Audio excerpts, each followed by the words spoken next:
Now, good day, good day. Welcome back to our person one tutorial. Yes.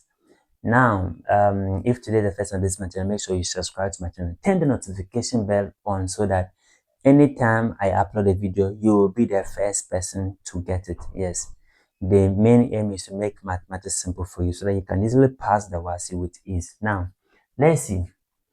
A sequence is such that the sum of the n term is n squared plus 3n. We are to show that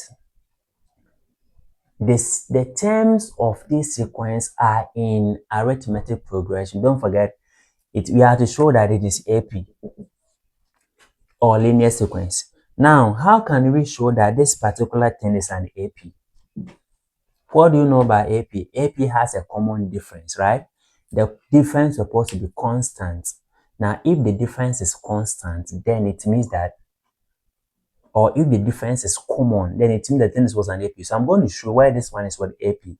So, how can we show that this one is AP?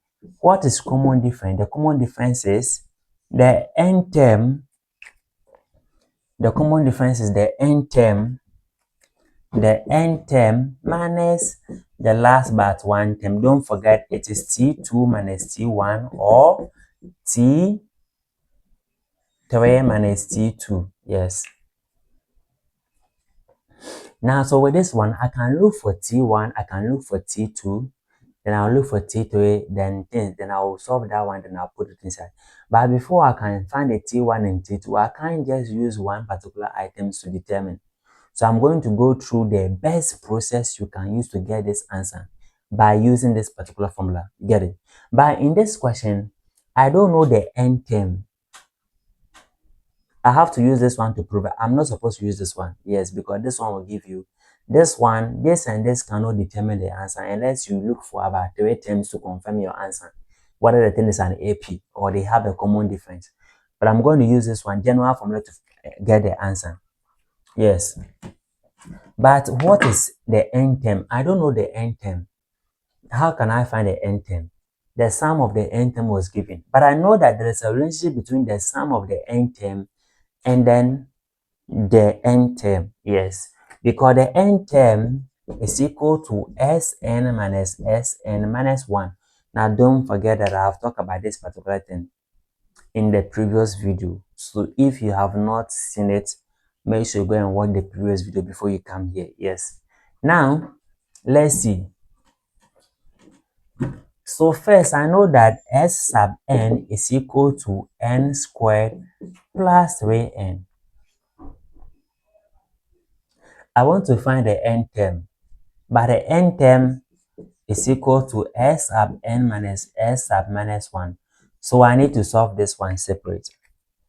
Now you can also solve this only one question, but for me, I want to solve it separate. Now what is Sn minus 1?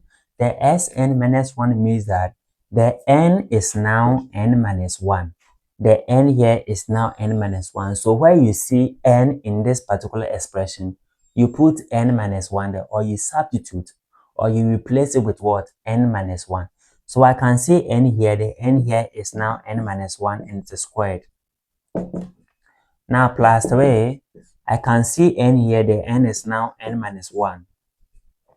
Now let me try to expand this one small before we proceed.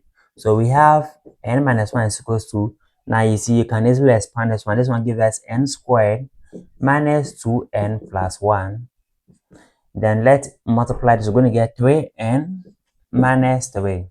So Sn minus 1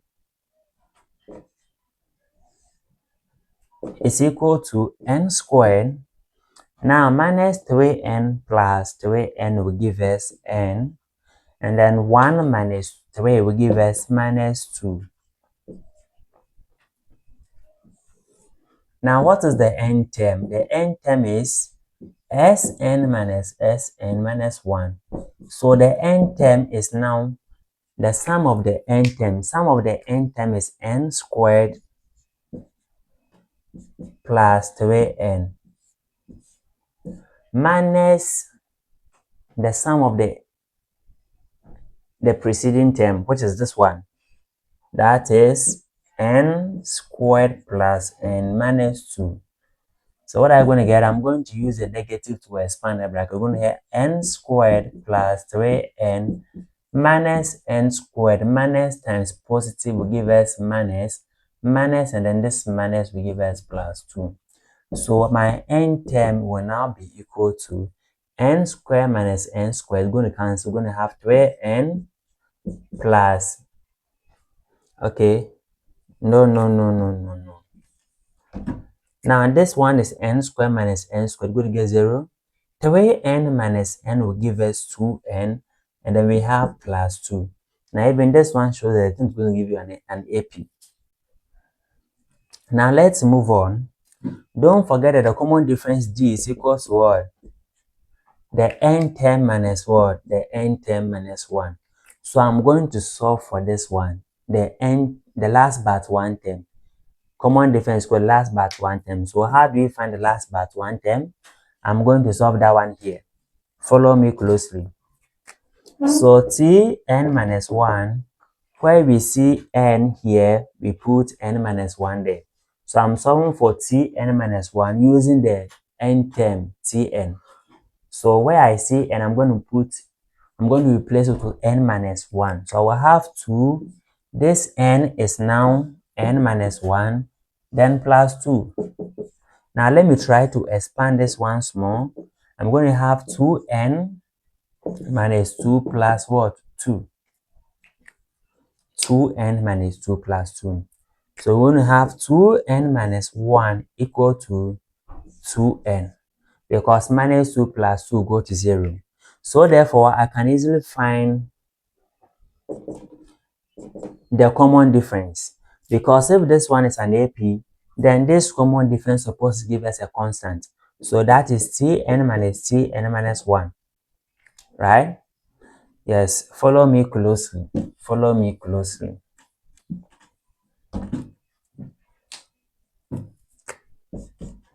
Now what is Tn? Now Tn is this one, that is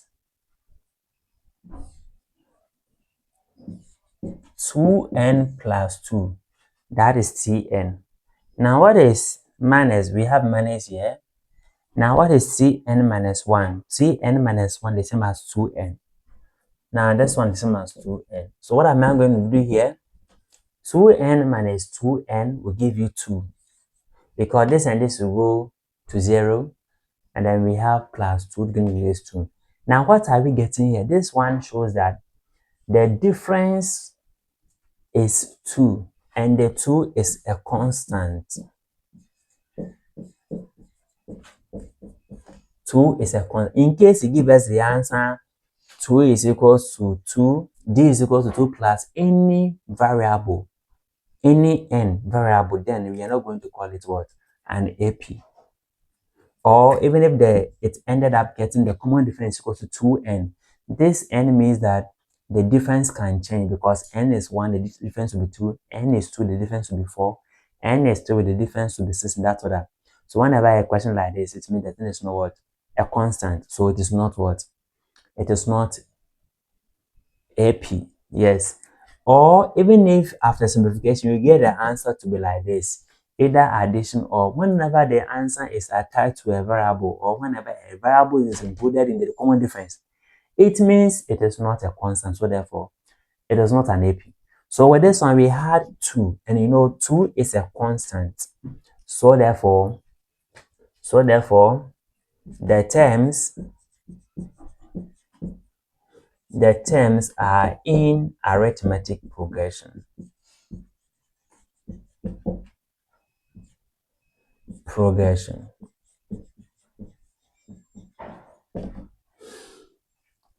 This is so simple. Yes, make sure you like the video, you share, pause the video, make sure you go through the process. I solved the question.